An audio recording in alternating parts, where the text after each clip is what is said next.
Do it. Hello, everybody. I'm Ed Parcaut here with Brian Galke, and we are Aces 53. And if you know what that doesn't know what that means, then you have not been watching us. Good for you. Yeah, it's an old thing that I came up with from college. One of my instructors told me about 4 aces and a joker, how you always want to keep that. Brian makes it the best, says it's the best hand in poker. I don't know, but all I know is it was an acronym for me. ACES stands for attitude, commitment, enthusiasm, and smile, which you bring to the table in sales. And that joker is that unique ability that you have or you learn, kind of like what Brian does, and to help you in sales. You know, for me, it was my beautiful face. I was so attractive that, just I sold by the Body phone. of Adonis. You just walked in. Well, I did for a while. But anyway, but most people couldn't see me walk in the phone, so it didn't matter. There you go. But so I want to kind of go over. I keep saying you're yeah, Brad Pitt on the phone. I keep saying you're so's. You must have threw it my way. I don't like that. There you go. Yes, passed it on to someone else. Last week we were talking about who was the lady you were talking about that said go after the higher ticket offers. That was the Julie Chanel. Was the one. I'm pretty sure that's who it was. All right, and you got her for like a couple weeks from now. Yep, she was throwing her event, and then we'll get her out here. That's the one thing I miss about going to some events, because I haven't been to events, most of the year this year, which has been actually good and bad. I mean, I'm sure getting my life in order to a certain point. Not that it was out of order, but my industry had a little change for me. It decided that I didn't need to make as much money as I used to make. Oh, and it was consistently made for a long period of time, right? That's I never had to worry about income, and then all of a sudden, somebody votes somebody in, and they decide to just destroy everything, and now we're here. Mm-hmm. So it was Julie Chanel, Chenell, and her website is funnelgorgeous.com. And they are very gorgeous. Yes. Yes, they're but she was the one. Yeah, her big ending was stop being cheap. Don't start with a cheap product. Realize you're an expert, sell a high-end product, then you can sell cheaper products later on after you've covered your bills. And well, the whole thing about that is 2 things. If you're going to write a book, it's got to look nice. It can't look cheap. And I know some people who, they went, I don't want to say cheap route, but you could tell quality is where it's at. It's that whole story that the most expensive tool in your whatever is the cheapest tool because you break it 3 times. Yeah, exactly. Quality is important, and people know that when they want to buy certain things, they want to know about quality, they want to know about your reviews and about everything about you now, and that's important. Oh, and interesting. So I was watching some people. Look, I just said so. There were people pulling up with nice cars at a restaurant we went to the other day, and the new Corvette. A lot of people like the look of it, but what they said is, I don't want to buy one because I know I have to go to the Corvette dealership to get it worked on. And there's just, that's the attitude of people's, right? If you go to a Lexus, you go to Acura, you go to BMW, Audi, whatever, they know it's top tier service. They know if you go to just your normal dealership, people question, am I going to get that same kind of treatment? So it's interesting because they loved the car, but they were worried about after they had the car, the service that went along with it. So it wasn't the product, it was the after fact is the reason why they didn't want to buy one. Right. But most people are buying the Corvettes are the ones who've always wanted a Corvette. And they, the guys older than me are still jumping in those. I can't fit in most of them. I don't know how that one is. So, yeah. not that we brought this up on purpose, but when my buddy won that UFC Dream Experience, hence the t-shirts, they took us out and said, what car do you want? Well, growing up as a kid, I always wanted Lambo, right? But getting in and out of one, I can't imagine doing that as a daily driver. Try backing one up. Yeah. You teach it a certain way to back up. Yeah.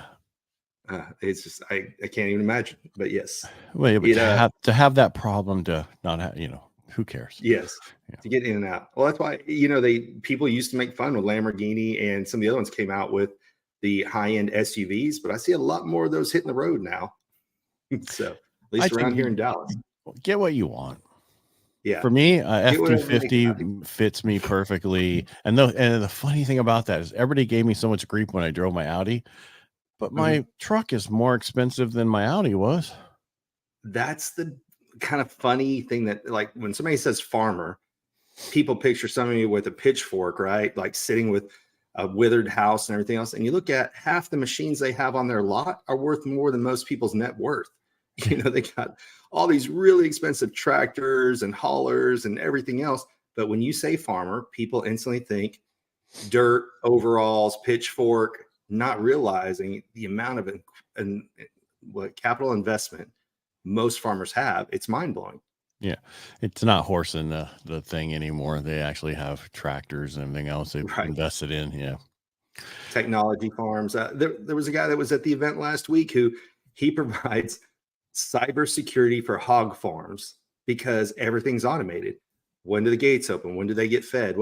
Crazy stuff that you just never thought that a hog farm would need a cybersecurity team, but it is. And they saved them from a hack last year. Wow. And that's not what I think of being hacked as a hog farm, but you know, you went to slaughter too fast. That's right.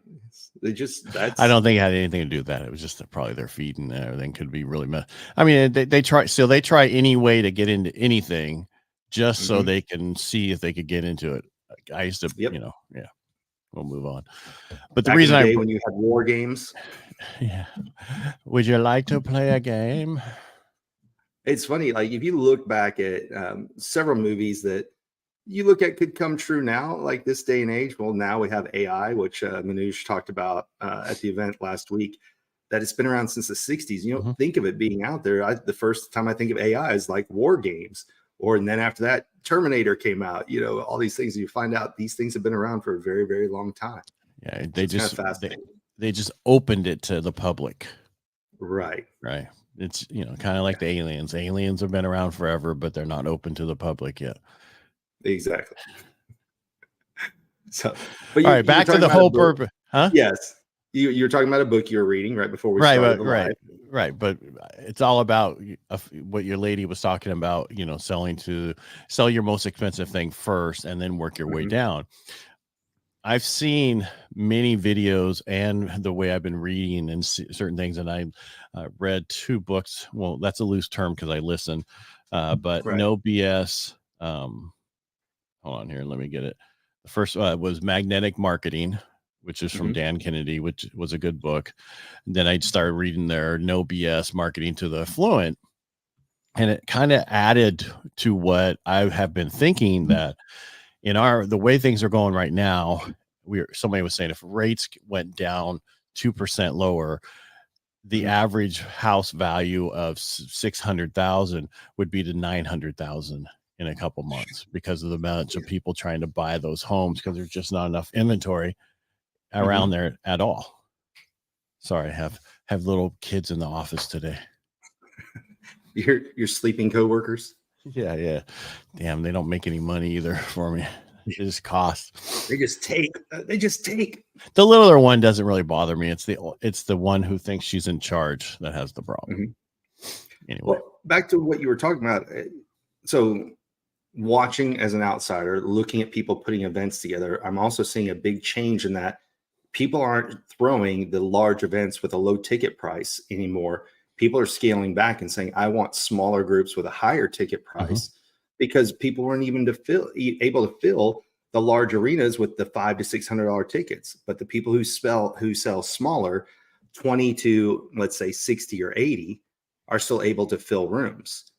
Now there was one here very recently. Rene Rodriguez was in Dallas, and I think he had 200 or 300 people in there, and the lowest ticket price was probably 500. But he speaks so much around the U.S. I think he speaks 265 days or 285 days last year. So if you think about how many days are in the year, it's crazy that he's either doing Zoom, in person, whatever. So I can imagine he can fill it. But somebody who's not that active, excuse me, how they're filling events. I saw somebody who used to host a 3-day event announce that they're only going to do a 1-day event.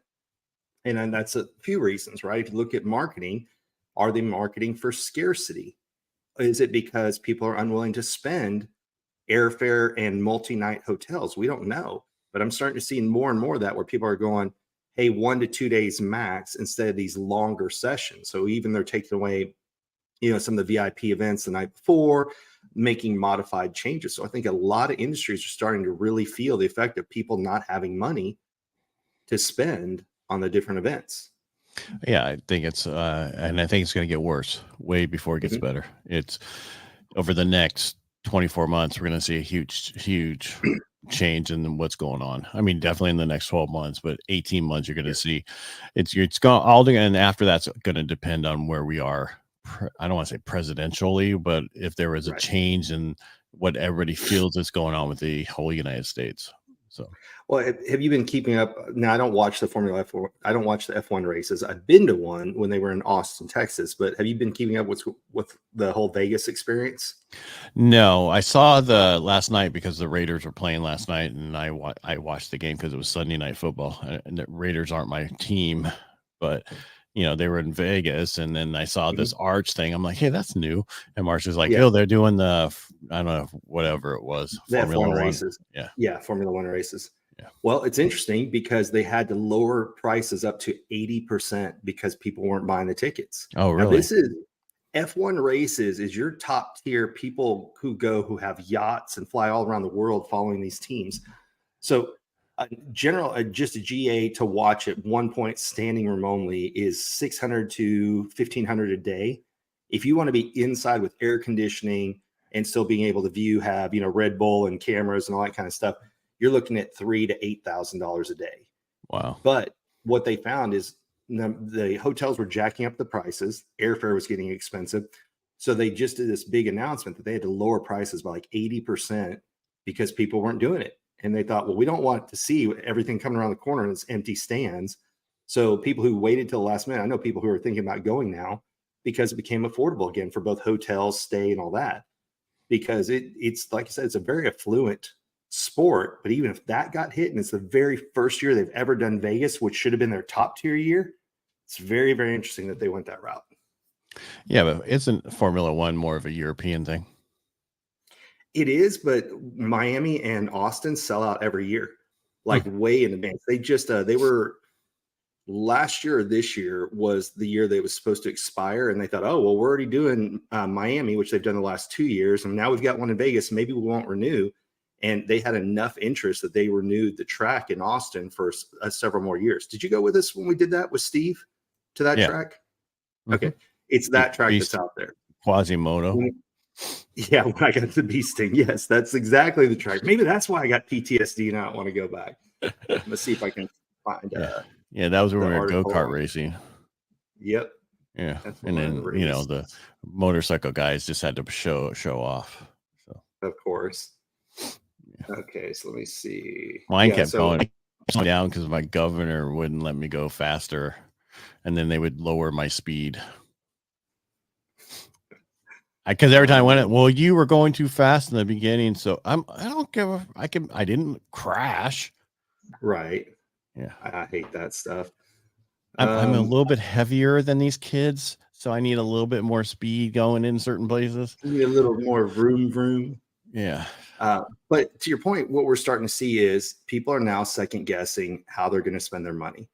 I don't know if they're second guessing, is they're prioritizing eating, where they live, those basic things that are costing more now, and they're seeing that cost, and they don't have that disposable extra income. They've already used up their credit cards, they used up everything else, and now they're getting to a point where they're like, okay, what do I do? It's the same thing for my industry. We lost 100,000 loan officers in our industry this year. Not like passed away, lost. They went and got a different job. You okay there? Got allergies? Can you not hear me? I'm back now. So okay, you were still there. You didn't go anywhere. Oh, I know mine's locked up for a minute because everything stopped. So I don't know if maybe that's what the noise outside is they're working on something. You were fine. You're still going. Yeah. Oh, okay. You just I have it on each side. So even if you lock up, keep talking. Oh, okay. Yeah. I was trying to fix something. Yeah. So tickets, the average price to get in has gone from $2,000 to $10,000 or $1,060 to get in for the average price. So if you look, it's still very, very expensive, but to drop that much is pretty crazy. Yeah, it's not something I'd want to watch myself. So I'm glad I went once. It's an experience. It's I have some friends that are ballers. And so one time they did the high end. They got a Sprinter van to take us out there. We had a driver, all that kind of stuff. Once you go that way, it's kind of hard to get regular tickets again.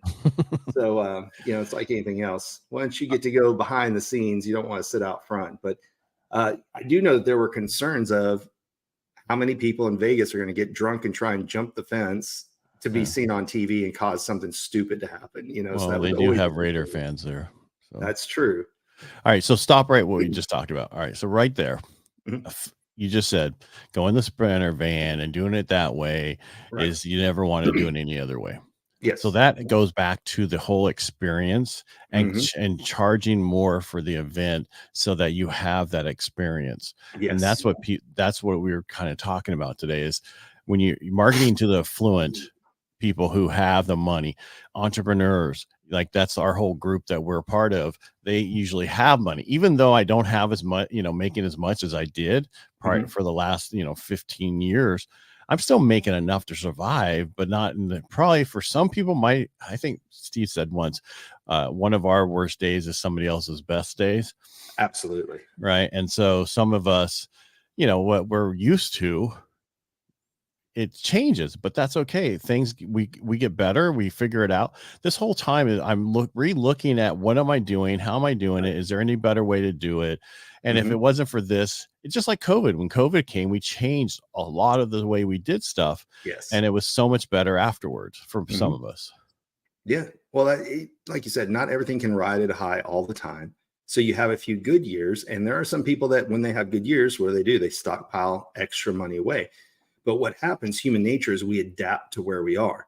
So when things are easy, and we actually been talking about this for months, we said, hey, going into the tail end of this year and going into next year, you have to become a salesperson again, because before you were an order taker. People couldn't buy it everywhere. So they just called you up, said, this is what I want. You said, okay, let me give it to you. And you could jack up the prices. Like look at automobile. Is it the price of a car has been significantly over sticker. And so even car salespeople were making a ton of money because it was a low inventory. They didn't have to negotiate. They weren't having to make deals. They could just load in profit on things.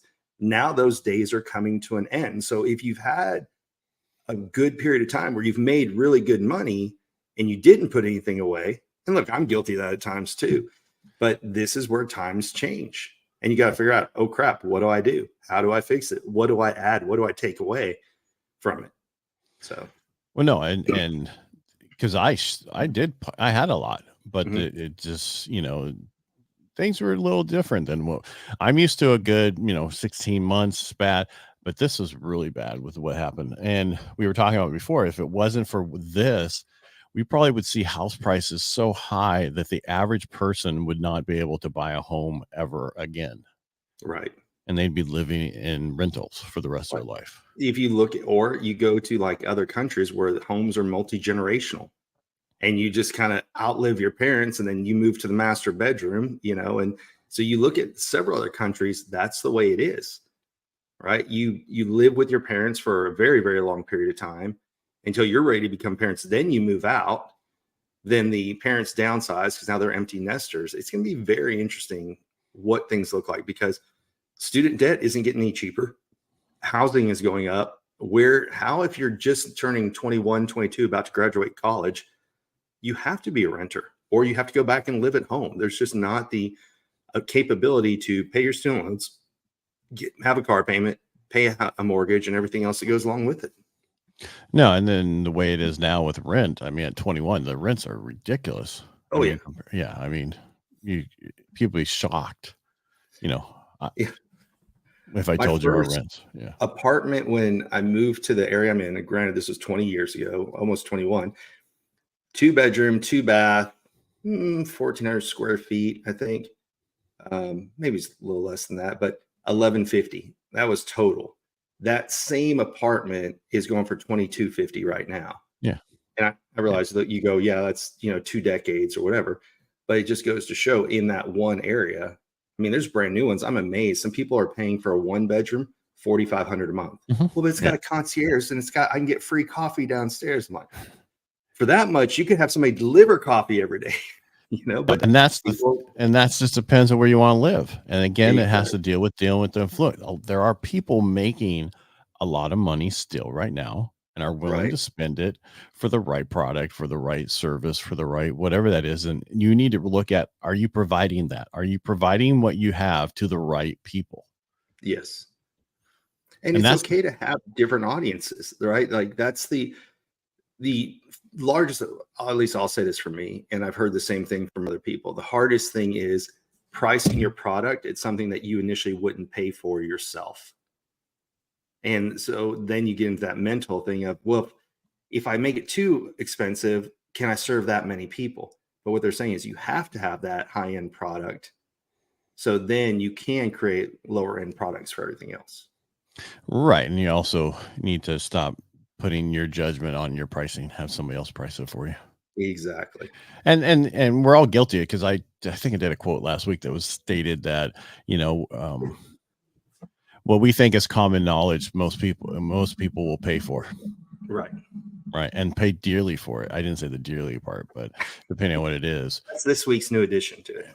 No, I'm just saying, but that's something I came across a long time ago. And these, it's so true. We just need to, I know we're going all over today and we're just talking and having conversations, but it's really the whole purpose of this is to really look at what you're doing and making sure you're marketing to the right people and at your highest price point you can do. Right. Whatever you think it is, double it and see what happens. Well, I can't remember who said it, the most dangerous ground is the middle territory.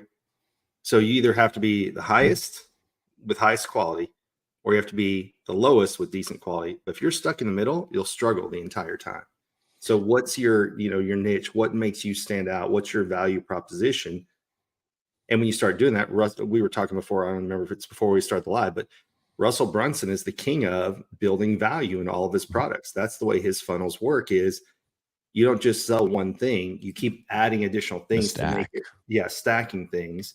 And we did talk last week on one of the girls that came up, it was what's your one-time upsell, and then, or what's your upsell, that's a simple upsell, and then what's your one-time offer to increase the spend by the people, because there's some people who want to pay for it. So there's a place here locally that they make one drink that's ridiculous. It's like actually, let me change this. I'll go back to when my friend used to bartend at Ghost Bar back in the day. So I don't even know if Ghost Bar is here anymore. But Louis the 14th was $500 a shot. And there was a guy that used to come in who would drink 3 to 4 of them a night and leave a $10,000 tip. Wow. Yeah. So of course they were all fighting when they saw him come in of who's going to win. He's mine. Exactly. They're all like stabbing each other. There's going to be those people that have just crazy amounts of money that what they can do, but that's not going to be the largest amount. But you need to have a product for that person if you're going after them. So like we were talking about before, not everybody has to drive a Ferrari or a Lamborghini, but you need to have something of that equivalent in what you offer. Because if you've got somebody who likes you, who wants to spend the money with you, why not let them do it? Right. I think they have, is it Lamborghinis or Maserati? I forget which one it is. Probably Lamborghini, where they have it for 500,000 all the way up to 5 million or 2 million. Yeah. Well, the marketing technique of Ferrari is you are only allowed to buy an entry-level Ferrari as a Ferrari dealer. Then once you've had it and shown that you can take care of it for X amount of time, then you can buy the next tier up. But they're very strict about who you can sell your Ferrari to or who the dealership will sell one to. I'm sure there's a way to figure around it, but yeah. Not really. I was with a guy who bought one today, and then it was a red one, took it home and crashed it that night and totaled it, and went up the next day and bought a green one. So they didn't have that much. Yeah, but he couldn't go the next higher tier, right? Because apparently there's levels of Ferraris. It was a Spider. Yeah. Back in the day, 355 Spider. Yeah. Yeah, it's interesting because somebody did this. Convertible. Isn't everyone want a convertible Ferrari? I didn't like it myself. Yeah. There's no room in it, and you could smell the engine. Well, like you and I, we're not small dudes, right? Like I'm 6'2". I don't know how tall you are, but my problem 6'2". 6'2". I'm all leg height. And so I need my legs fit, and I sit way down here in the car. Yeah, I'm symmetrical. Yeah. The problem is I don't like getting out of those vehicles because you really got to get out of those vehicles. Oh, right. yeah. Even when I was younger, I had a 500 SL when I was 27, and the worst thing was the getting out of that thing. Yeah. Yeah. Everybody's like, you got to roll out. Just because you have to like lift yourself up. That's why I like vehicle, SUVs where I just slide out, Right. step in, slide out. Anyway, we're way off subject. Yeah, that's true. All right. Well, we'll rail it back in a little bit. So we were talking about something for the affluent, because what you're reading is talking about there's only going to be 2 types of customers in the future, right? So there's just going to be a lot. If you're going to price yourself on price, someone's going to come in and undercut you. Right. And that's the problem. So you need to stop that. So that's the first thing you need to do. And the second thing is you need to find out who your customer is. And people are going to have money. There's going to be a bigger gap between the low income, middle, that kind of thing, and the upper. There's going to be more in the other than there are going to be in the bottom. Right. And so you need to figure out what are you selling, who are you selling to, who is your perfect. You need to find your customer. Period. We've talked about this many times. Who is your customer? Narrow that down to a niche. I mean, there's so many. Listening to this today, yes, I was in my cold plunge for 15 minutes because I have at 55 today. And I did focus on a lot. You focus really well during that period of time. So you don't focus on time. And he gave a lot of information about who you should go after. And we can talk afterwards because I don't want to bring it up here right now. Yeah. Because it's a longer subject. And be okay with it.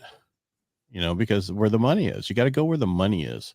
That's exactly it. I mean, you look at what it really matters is how can you feed your family, with your business?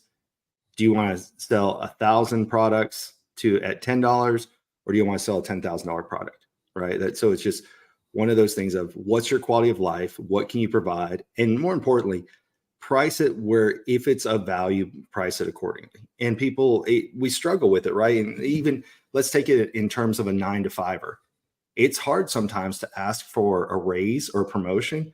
But what's funny, if you're within a company, you should be happy with 3 to 5%. But if you hop between companies, you can ask for a 30% raise and you'll get it. So that's why if you leave being a 9-to-5er, it's hard to have. And I say this from experience, to value what my time's worth, because I was told what I was worth an hour versus being an expert or having knowledge on a particular subject. And so it's something that's a struggle at first. So pick up books like the ones Ed's talking about right now, or like Ed suggested, let someone else price it for you. That's the reason why a lot of speakers, they don't negotiate their own speaking fee. They have an agency book it for them because you're one step removed and you don't get emotional about it. So do the same thing. Yeah. Here's what I used to do. So pricing my own loans. So I stopped pricing my own loans. I let somebody else do it because I would give the farm away. Yeah. Right. Not give it away, but just not make as much as I possibly could. It's different how we do it these days, but basically it's somewhat based off of the same principle.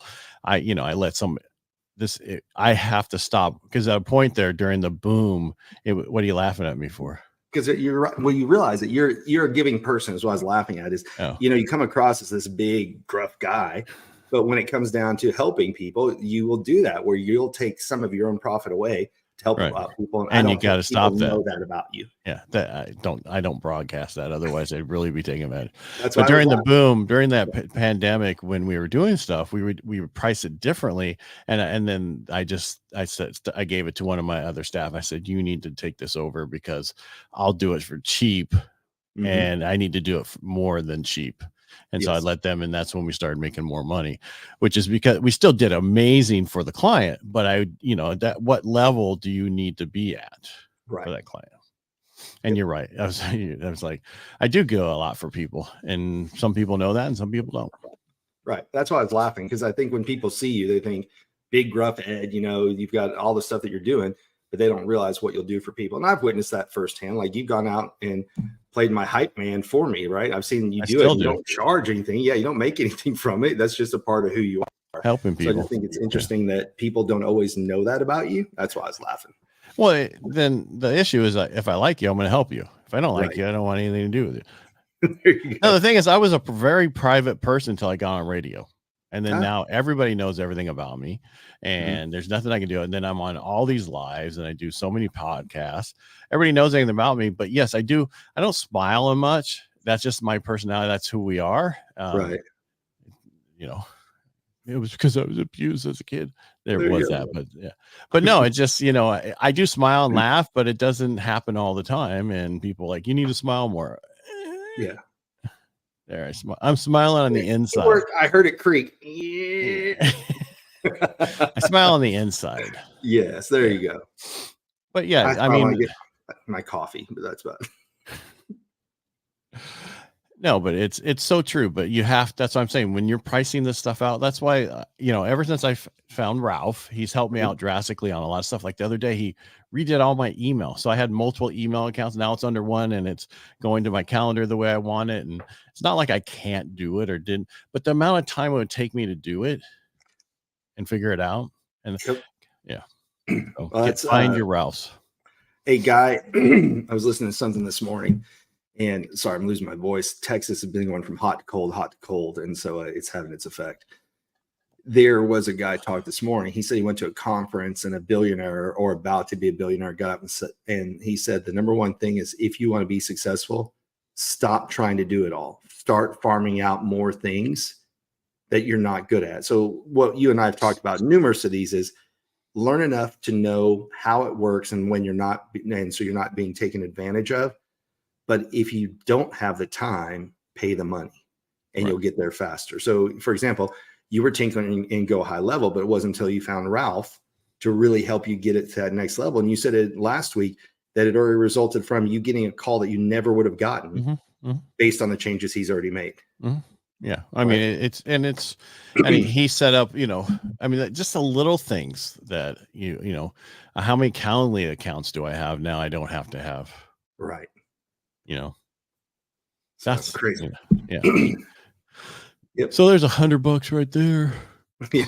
Well, that's true. I got to get rid of MailChimp. So I got a call from WordPress because they're like, did something happen on Friday or Saturday? You got a huge spike on your website. And it's because I found out MailChimp hadn't been mailing out the cheat sheet for the last 2 years. So I had to send, sorry, not last 2 years, last 2 months. Oh, okay. And so I had to send out like 300 things going, oh, hey, go download the cheat sheet. So they said they got pegged with a lot of people hitting the site and downloading. And so I got a dinged for that. I'm like, well, sorry, it wasn't working on MailChimp. It's worked for months. And all of a sudden, 2 months ago, it stopped working. So yeah, so that's it. Stuff like that, you know. I mean, don't get me wrong, he fixed my website so much faster. SEO's working. The only issue is we have this little area that doesn't work right. They got to get in and fix. But you know, it's always something. Right. But the most go ahead. That's why you want to have people to help you with it. Right. But a lot of us can't afford as much as we used to. I had 4 assistants. I don't have 4 assistants anymore because that was, plus I don't want to have California employees anymore. Right. I want to have contract only. Yeah. So you used to have 4 assistants. Now you need to ask for assistance. Is that? Yeah. Smart ass. No, I have contract people for what I do, but I'm looking for more of, so now I know exactly what I want for my videos and how I want them. Now I got to find somebody who'll do it. So, right. Yeah. But like, you know, Ralph's connected to all these people who do contract for him. He doesn't do it all. He contracts it out to these people. People. I don't mean that wrong as like these people. I just mean like different people. Subbed out people. Right. Yeah. I do think we should do one of our lives should just be like proper etiquette training for people. I'm so tired of hey, I like your stuff. Hey, can I ask you a question? And I'm like, how long until they're going to pitch? How long until they're going to pitch? They don't even do that. They just pitch right away. I got some. I like your stuff. Do you need some people help editing? Yes. Oh, you didn't get back to me. Did you? I just want to bring this up to the top of your email again. Oh, you know my favorite one that I got recently was every sentence this guy started off with, bro, you don't understand what I can do for you, bro. And then he'd say something like, and this isn't any of this da-da-da bullshit either. And he'd call out a certain culture. And I was like, wow, okay, all right. How do you know I'm not? You know, it was just unbelievable. And he kept saying it over and over. And then he kept, bro, what? You don't trust me, bro? Bro, you don't know what I can do for you, bro. It made me think of one of the movies with The Rock and what's the little guy that's in there with him?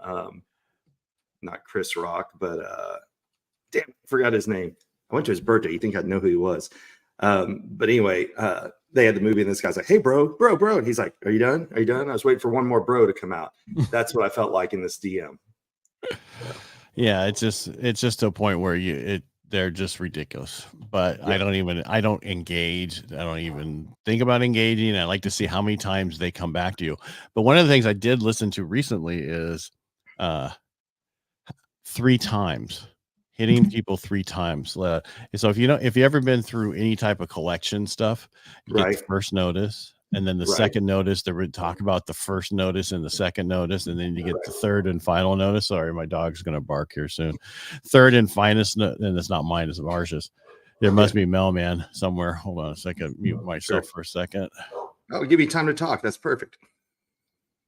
So you were saying it takes several touches, and that's one of the things that they were talking about at that event we went to last week was don't always look at your ads manager. So if you're looking at like boosting something on TikTok or boosting something on Instagram or boosting something, don't always pay attention to your ads manager because there has to be so many touches now that it's not all being tracked in one place. So I think that's kind of where you were going with it all, right? I don't remember. What was I talking about? The number of touches and reach outs to people. No, this is different. What this was about, like direct mail and certain things, and use it at the third. So when you reach out to people about certain things, you're going to want to hit them 3 times and do it the same way collection agencies are doing it. And the reason he said that, when he said that, I was like, wow, that I remember all those different notices over my period of time in life. I haven't always been perfect. And I could be going down that route again anyway, because you never know. Oh, I think you and I talked about it on a live. There's a guy that sold a financial services company for $1 billion. And he said 3 months ago, I think is when we talked, that people have already forfeited on their first credit card. Now people are starting to stop pay on their second credit card. And so this just, money's getting tighter. And it's just been one of those things where things cost more. Groceries cost more. Gas is surprisingly getting lower again. I think I filled up for like $3.04 yesterday. But things they'll say, oh, well, groceries don't cost that much. Yes, they do. Go in and buy what you used to buy last year, and it's significantly more expensive. And the only ways to really cut down on those is gas has got to get cheaper. Then you have to look at automation. Well, now you've got truckers who are out of work. It's just one of those things of it is going to be very soon where you have to figure out how do you climb higher, because there's not going to be a middle ground. You're either going to be down below or you're going to be up high. Now, what's interesting is Manoj said he believes when AI comes around, we'll have this kind of economy where we all get just say $4,000 a month, and you decide how you spend that $4,000, because we're not going to need to work after automation kicks in. But then you start looking at, well, how does somebody going to get the big house versus the little house? Everybody's going to live in little things like they do in Japan. They're like, what is it? The Fifth Element and all those other movies where everybody you get a room, a box, a toilet. It's going to be like a prison cell. Who knows if that's where we're going to go? Or is it going to be like the Time Machine, where the workers live underground and then they end up eating the people on top who just sit around and lay around the entire time, and nobody knows what a library is or anything because everything's given to them or told to them. Who knows if we're going to end up that way? Well, the same book I was listening to is how they were talking about how the liberals are going to, the social light, right? Yeah. So, yeah. So and when I mean social light, socialism light, right? Mm-hmm. That is what they sell them. And they like that, when in reality, that's not how things work. And we're going to have a switch around here soon. The question is, when is that coming? Is that coming in a year, or is that coming in 4 or 5 years? Right. There's a buddy of mine who he came from Poland, right? He grew up under communist rule. And when he did that, now he's here and he's like, you guys don't realize how good you have it. I had to wait in line for bread or milk or things. Mm-hmm. I know what that world's like. And you guys are nuts if you think that's going to work out great. Yeah, they have no idea. They're just stupidity. I can't get it. Those stupid is, stupid does. You got to remember that the statement is, if you're a liberal by 25 unless you don't have a heart, and you're conservative by 35 unless you don't have a brain. I haven't heard that one, but it makes sense. It does, because we all care when we're younger too much, and then and then as we get older, we go, "What the hell?" Yeah, and that's the problem right now with the youngsters. And we're getting way off subject, but the youngsters, they can control every election if they vote, and they don't have a clue how to vote. Well, let's just say we need to go away from. I was talking about this with somebody else the other day, and let's just get political for a second. Not in leaning one way or the other. We don't need to have these bills that are hundreds of pages because I want to get my thing approved. And you want to get your thing approved. So we're going to sneak in some other stuff too. No, you should be able to vote on each individual line item within it. We're at the day and age we have the technology to do that instead of turning in an 800-page document that somebody's got to read and vote 100% yes or 100% no. We're past that bullshit. We should be, yeah.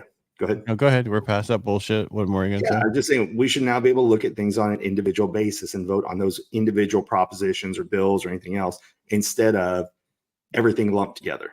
Yeah, well, the problem also is the fact that they've learned people are lazy as shit and they'll vote no on everything. So they changed them to where you have to vote yes to not do it and no to keep it. Doesn't surprise me. Yeah, no, they do that in California. They did that on the gas tax. To repeal this gas tax, you had to vote yes, you wanted to get rid of it. No, you wanted to keep it. Yeah, that's crazy. Okay. Well, that passed. It passed. Of course it passed. Yeah, I can't imagine why. Yeah. Because nobody reads. They just say no. And so our people here learned that. The Democrats who've been in power forever have learned what people do, and that's how they set the stuff up. Wow. Yeah, what are you going to do? Hey, there's a few companies in San Francisco looking for creative directors if you need a job. Sure. That's not where I'm moving for sure. 3 days a week. No, thank you. 2 hour 2.5 hour round trip. Nothing. It's LinkedIn has been sending me shit because I looked at it. There was a job with who's Joe Rogan with? Spotify. It was out, and I was like, man, that'd be an amazing job, right? Just because everything, and so ever since then, I could get all this crap sent to me. But then I'd have to work for somebody besides me. Well, what are you gonna do? Never know. Sometimes it may be a necessary thing. You never know. Do what you got to do to get by. To do what you got to do. So that's what they call a bridge job sometimes, right? What do you do just temporarily while you're searching for the other thing? So who knows? That's where a lot of people are going. I know people who are leaving, the great resignation, everything. Some people are taking lesser paying jobs, but they're happier. Right. And then some people are just saying, okay, well, I'll just keep this job, but I'll get a side job. I'll do Uber. I'll do all these things. But even those things, Uber right now is so oversaturated in Dallas in terms of drivers. But then when the automated cars, if they do come, then you got to think, okay, well, what about that? Now, I don't know if you saw a month ago, a bunch of them caused a bunch of traffic in Austin because they all kind of like got into each other's grids. So they didn't hit each other. It wasn't anything bad or dangerous, but they caused big traffic jams in Austin. And, call me old, whatever you want. I'm still a little suspect about riding in a car with no driver. Maybe it's because I saw iRobot way back in the day. I don't know. iRobot. I saw, what was the one, Arnold Schwarzenegger. He gets into the one car that's automated with the guy. When he goes back, not True Lies. Hold on. When he wakes up, right? He was an undercover agent, and he didn't realize it. There's a remake of it. Yeah, exactly. Yeah. What is that called? Who cares? Move on. I know what movie you're talking about. Yeah. Total Recall. Yeah. Total that's Recall. The one. See, knew you'd have it right there. Yeah, eventually. So, I just didn't think about it. Yeah. It's true. I mean, you sit there and think about it. Look what happened to Will Smith, right? He was in iRobot. The robots made him angry. He slapped Chris Rock. So, maybe it's all this automation. We're just used to someone controlling him. That's right. So now that we've gone completely off topic today, I'd say we should just call it a day. Yeah. All right. And just so people know, we're not here next week. We're not here Thanksgiving week. We're not here Tuesday or Thursday. We're taking that week off. Same with Christmas week and New Year's week. Yep. So I know you're going to miss us. This Thursday, Brian's not going to be here. I'll be here, and we'll have a special guest. Don't know who it is yet because they're special. That's right. And they probably don't even know when they're coming either. Exactly. It's one of those weeks. What are you going to do? Yeah. All right. Brian, thanks for being here. Most important thing that we talked about today is really look at who you're supposed to be marketing to. Find your perfect client. Know your USB, right? Your unique selling proposition. I can't even say preposition. There you go. I'm just kidding. Know who you're supposed to be talking to. And the biggest thing I run into is people, and I'm talking, they don't know who their client is.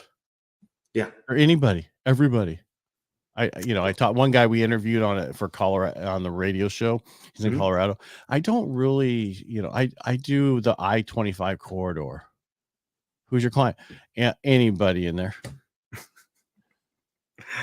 Look, of all people, I can kind of understand. That's an agent, real estate agent. Yeah, because I can teach on a variety of subjects, and because I teach about faces, I'm like, well, anybody's got a face, but you have to have a market to chase. And if you want to pick up ancillary stuff, that's a bonus. Right. You need to focus on one market. Like you could do one, how to talk to I can't even talk to words. Affluent.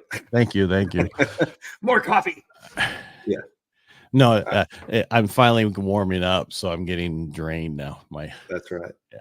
No, the issue is, so know how to talk to them. So you have one chance at them. Know how to read their face. How to talk to them. This is how you do it. You want to get into this? Blah blah blah. Buy my course today. Oh, you want to do? We have group coaching that we can teach you this today. You sign up for this today. Oh no, you don't want that. You want to have individual training? We have that also today. There you go. I just did your funnel. There you go. Appreciate it. No problem. All right. Let's see here. I just got a little thing on LinkedIn. Hi, Ed. I know it's tough to get alignment on everything at once. Your brand strategy, culture. It's like, really? There it comes. Yeah. Like. Yeah. So, all right. So back to Thursday. Yes. I'll be here on Thursday. Brian won't, because he's going to have to go to the hospital. That's right. No, but you guys have allergies. Yeah. Again, just find out who your perfect client is and just focus on them. It might take a little bit longer to get to them. That's okay. Yep. Just focus, because it takes time. It takes time to build whatever you're trying to build. Brian Smith, I interviewed him for, the UGG founder who brought it to America. It took him 15 years of crap before he got anything. He lost his company during that period of time. People don't understand that. Right. It didn't happen overnight. Neither does anything you're doing. So don't think it does. Exactly. It all adds up. Consistency is what pays off in the long run. Doesn't matter what you're in, what you're doing, making all the phone calls, sending out the emails, knocking on doors. It's consistency that wins in the long run. Correct. So, just like gym. Going to the gym consistently makes you have muscles. Exactly. That's right. I have muscles. Muscles. All right. To make it a great day. Thanks for being here. We'll talk to you on Thursday. And Brian, have fun wherever you're going. All right. And we'll talk to you later. Yes, you will. I'll take us out. Everybody, if you like what we do here, just subscribe to the Aces 53 YouTube channel.